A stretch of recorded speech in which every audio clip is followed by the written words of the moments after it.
mo ti sọ tẹ́lẹ̀ mo ti padà àwọn ní Jesus is coming. ibi tí wọ́n ní mọ̀mọ́ nìyẹn tó bá tàkòkò ẹ mọ̀ ẹlẹ́ṣẹ̀ onílé láì jìyà lókù a bẹ̀ṣẹ̀ máa bẹ̀ṣẹ̀ wò máa kiri lókù. So Jesus is not coming back. Ọlọ́run ti sọ nǹkan tó Ọlọ́run sọ fún mi nìyẹn. Kò sí ní Bíbélì. Ó wà ní Bíbélì anytime Ọlọ́run lè yí ìpinnu ẹ̀ padà. Ṣùgbọ́n òun ló sọ fún Mósè ó ló máa kó àwọn ọmọ ẹsẹ̀ ìdè ilẹ̀ lérí.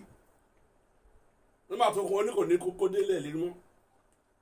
Kábíyá ò sí ni àrà tó bá wù ú lè dá. Kábíyá ò sí lórúkọ yẹn.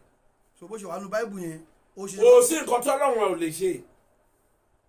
Bó ṣe rí nìyẹn. Tó ló ti yá nǹkan padà nínú Báíbù náà bẹ́ẹ̀ rí. Bẹ́ẹ̀ ẹ̀ta Mósè nílé Olóhun ló máa kó wọn ó dẹ̀ ní kó máa wo bẹ̀yẹn pé kò ní débẹ̀ mọ́. So bó ṣe rí nìyẹn. Tí wọ́n ti ń sìn so bó ṣe rí nìyẹn. Ẹ̀yin tẹ́ ẹ̀ bá mọ àdúrà ni kó máa gbà ni pé kí àwọn àjẹ́ kan fún ẹ láyè kó ṣe tiẹ̀.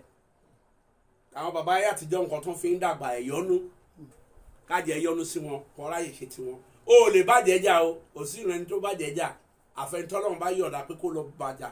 Èlíjà ńkọ́ bó ṣe lágbára tó tí kò sáfàjẹ́ olórí àjẹ́ Jébésélì ọdún 3 oṣù 4 tó bá rẹ̀ ní kí ló sọ̀kalẹ̀ á sọ̀kalẹ̀. So bó ṣe rí nìyẹn àwọn tí ò bá nímọ̀ náà alẹ̀ kò sájẹ̀ ẹ̀ kò sí kiri kan wọ́n túbọ̀ ń kó wàhálà ni.